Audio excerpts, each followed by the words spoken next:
तो there is no harm अगर आप सेपरेट हो जाते हैं वेरी डिसेंटली, कॉर्डियल वे में, कोई तमाशा नहीं, कुछ नहीं, डिग्निफाइड तरीके से। हम क्यों जो है वो प्रेशर डालते हैं, फैमिलीज़ को भी, बच्चे भी सफ़र कर रहे हैं।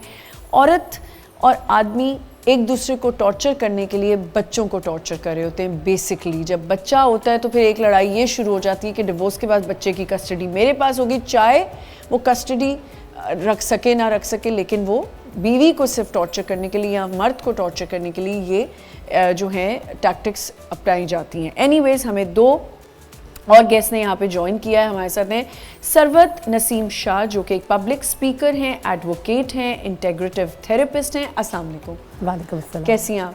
अल्हम्दुलिल्लाह। और हमारे साथ यहाँ पे मौजूद हैं डॉक्टर अरूसा तालिब, जो कि एक एक्सपीरियंस्ड कंसल्टेंट साइकाइट्रिस्ट हैं। अस्सलाम वालेकुम। वालेकुम अस्सलाम। कैसी हैं आप? बिल्कुल ठीक। मैं बिल्कुल ठीक ठाक हूँ।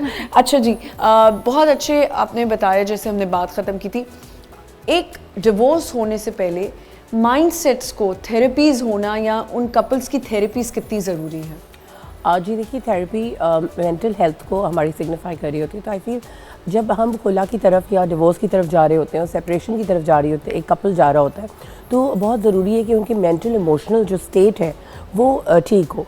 क्योंकि अगर अब्यूज़िव मैरिज है या किसी भी वजह से, आपने देखा होगा अक्सर कि कपल के दरमियान इश्यूज़ जो है वो या इन लॉज की वजह से होते हैं, या किसी फाइनेंशियल फैक्टर की वजह से होते हैं, या कोई और सोशल या एनवायरमेंटल फैक्टर होता है, बच्चों के ऊपर कोई लड़ाई हो गई, तो कई दफ़ा ऐसा होता है कि अगर कोई इंटरवेंशन की जाए, जैसे कि हमारे दीन में भी आपने देखा है सालिस का कॉन्सेप्ट मौजूद है कि कहा जाता है कि हमेशा किसी थर्ड पर्सन को इन्वॉल्व किया जाए और उनको कपल के बीच में ज़रूर बिठाया जाए। तो यहाँ पे थेरेपी का रोल, क्योंकि अब न्यूक्लियर फैमिलीज़ हैं, लोग जॉइंट फैमिलीज़ में कम रह रहे हैं, तो और ये भी होता है कि दोनों साइड किसका पर्सपेक्टिव सुना जाएगा, कोई एक पर्सन पे अग्री होगा या नहीं। अच्छा, तो थेरेपिस्ट इज समथिंग जो आप अगर कपल थेरेपी के लिए जाए तो डिफरेंसेस। अच्छा सरवत, मुझे सिर्फ एक बात, आपने अभी एक बात की कि थर्ड पर्सन को बिठाया जाए, पर third person has to be very very neutral and has to be genuine.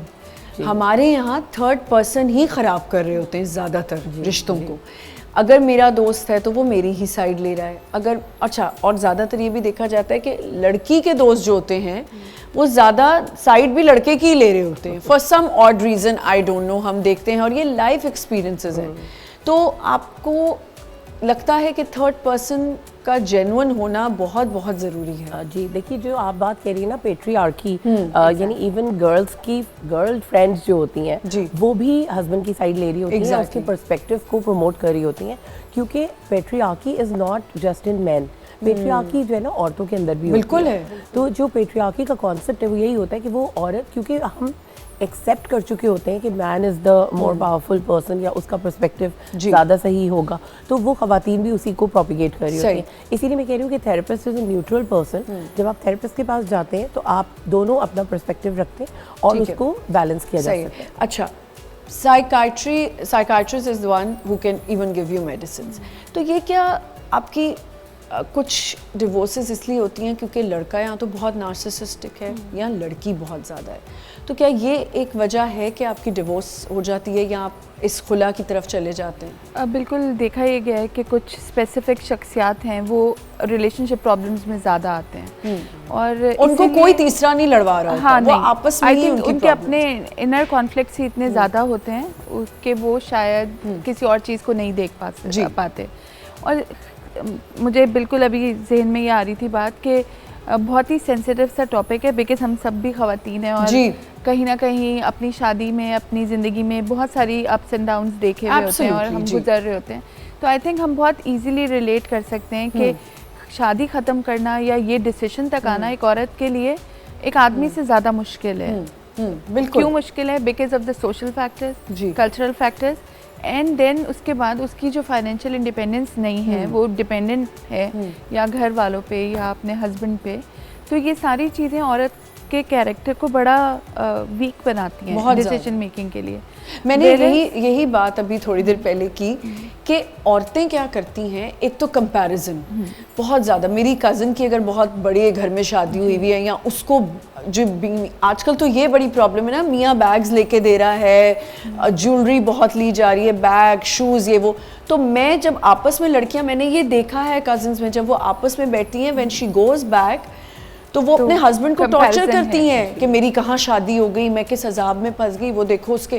तो कंपैरिजन बहुत तो ये ज़्यादा। हेविली इन्फ्लुएंस्ड है हमारी लाइफ अब तो सोशल मीडिया से। तो इसमें इसलिए कोई भी डिसीजन इस वक्त तक आए, हमें वाकई ही थेरेपिस्ट की हेल्प लेनी चाहिए उस बीच में, क्योंकि बहुत सारी चीज़ें अगर आप देखेंगी ना तो उनके कोर इश्यूज नहीं होते। There are only small matters, day to day चीज़ें होती हैं जो कि आप इतने लोगों की आमतौर पे फॉरगिव कर देते हैं, फॉरगेट कर देते हैं। बट चूंकि एक रिलेशनशिप इतना स्टेक इन्वॉल्व है रिलेशनशिप के अंदर कि आप kind of you keep on building up yes the whole thing. तो इसीलिए मेरा फोकस ये होगा आज के उसमें कि हम इस स्टेज तक ना क्यों आए? पहुँचे, बिल्कुल। और अगर आ जाएं तो फिर then we must not delay. जी नाज़िया। मेरा तो एक it's a very funny thing, आदमियों से कोई मैरिटल स्टेटस पूछता नहीं है, ना प्रोफेशन ना करियर में ना आप बिल्कुल ठीक है। ठीक है। तो और मुझे अल्लाह ताला ने एक पर्दा दिया, हमें लास्ट नेम चेंज ही नहीं करना चाहिए, क्योंकि जब वो चेंज होता है तो फिर आपका रिलेशनशिप स्टेटस एक्सपोज हो जाता है। HR तक हमसे हर सवाल पूछता है, मैटरनिटी के हवाले से पूछे या करंट मैरिटल स्टेटस, नादरा भी हमसे पूछता है। बिल्कुल। तो आदमी डिवोर्सी है, वो बैचलर हो जाता है वापस, वो पहले भी सिंगल ही था, वो बेबी बॉय बच्चा, वो मैन अप कब करता है आई डोंट नो। बिल्कुल ठीक है। तो ये कोर इश्यूज और ये रूट कॉज जो है, ये इमोशनली वीकनेस और ये नार्सिसिस्टिक, ये तो अब हमें ये वर्ड्स और टर्म्स पता चले, लेकिन ये हैं तो शुरू से गैसलाइट कर रहे हैं, तुम्हारा कसूर, ये पेट्रियार्की, मिसोजिनी, ये सब कुछ है, ये कभी खत्म नहीं होने वाला। बट कैरेक्टर फ्लॉ कैसे हो गया? अगर मेरा हलाल ब्रेकअप हुआ है तो भाई मेरे बॉयफ्रेंड्स थे और ख़त्म हो गए तो वो ब्रेकअप हो गया, और मेरी डिवोर्स हो गई या खुला ले ली तो वो डिवोर्सी है, और ये तो अपने आदमी बचाओ, ये मैन ईटर बन गई है और ये घर तोड़वा देती। अब तुम्हारी मतलब सलाम है तुम्हारी सोच को, लेकिन why should I expose my marital current status? अगर सेपरेटेड हूँ, अगर डिवोर्स्ड हूँ, या अगर मैं अभी अनमैरिड हूँ, या whatever, क्यों है?